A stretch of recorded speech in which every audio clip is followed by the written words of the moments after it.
All India time.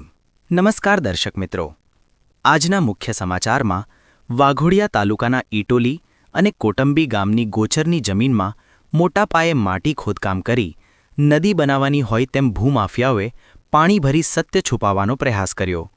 સ્થાનિક લોકોએ આવેદનપત્ર અને ફરિયાદ આપતા જ પરિસ્થિતિ શંકાસ્પદ। જવાબદારો સામે કડક કાર્યવાહી કરવાની માંગ ઉઠી। શું કોઈને બચાવવા માટે થઈ રહ્યો છે પ્રયાસ? તંત્રની કામગીરી સામે ઉઠ્યા ગંભીર સવાલ। રિપોર્ટ જયેશ પરમાર, ઈટોલી વાઘોડિયા। મારું નામ જગદીશભાઈ સનાભાઈ પરમાર, હું ઈટોલીનો રહેવાસી છું।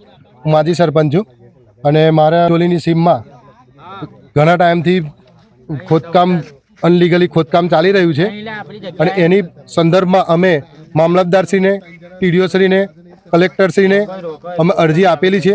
16/2 અમે અરજી આપેલી છે, પણ હજુ સુધી આનું કોઈ નિરાકરણ આવ્યું નથી અને આ લોકો ભરવાનું છે એ લોકોએ અનલીગલ ખોદકામ કરેલું જ છે અને ખોદકામ અનલીગલ એના વિડીયો બી છે અને ગઈકાલ 2 દિવસ પહેલાં એ લોકોએ ખોદકામને નબળું પાડવા માટે પાણી ગમે ત્યાંથી લાવીને પાણી ભરી દીધું છે, ખાડા પૂરી દીધા છે, ખાડામાં પાણી ભરી દીધું છે।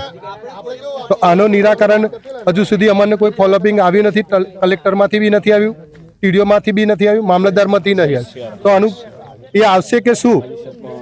તો અમારે શું આગળની કાર્યવાહી કે અમને આનો ન્યાય મળશે કે નહીં મળે? અમે પોલીસ સ્ટેશનમાં બી એક અરજી આપેલી છે। મારું નામ અર્જુનભાઈ સામળભાઈ પરમાર છે, રહેવાનું ઈટોલી।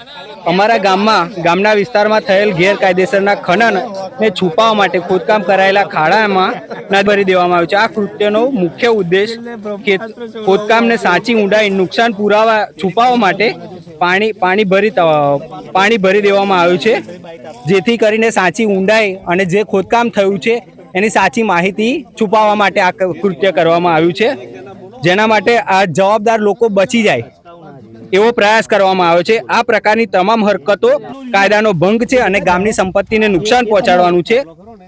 આ કૃત્યને છુપાવવા માટે કદાચ કેટલાક અધિકારીઓ પણ સામેલ હોય એટલા માટે કે આના ઉપર કાર્યવાહી નથી થતી। સતત અમે 3 દિવસથી જ્યાં ત્યાં અરજીઓ જે તે ખાતા જ્યાં લાગતા વળગતા ખાતાને અરજીઓ આપીએ છીએ, છતાં પણ આજ દિન સુધી કોઈ કાર્યવાહી થઈ નથી, ના કોઈ સ્થળ તપાસ થઈ છે, ના તો કોઈ અમને કોઈ સાંત્વના આપવામાં આવી છે। અમે કલેક્ટર કચેરીમાં પણ આવેદન આપ્યું છે, અમે ખાણ ખનીજ વિભાગમાં પણ આવેદન આપ્યું છે, મામલતદારશ્રીને આપ્યું છે, ટીડીઓ સાહેબને આપ્યું છે અને તલાટી સાહેબને પણ આપ્યું છે, પણ આજ દિન સુધી કોઈ જગ્યાએથી અમને જવાબ આપવામાં નથી આવ્યો। અમે પોલીસ સ્ટેશનમાં પણ એક અરજી આપેલી છે,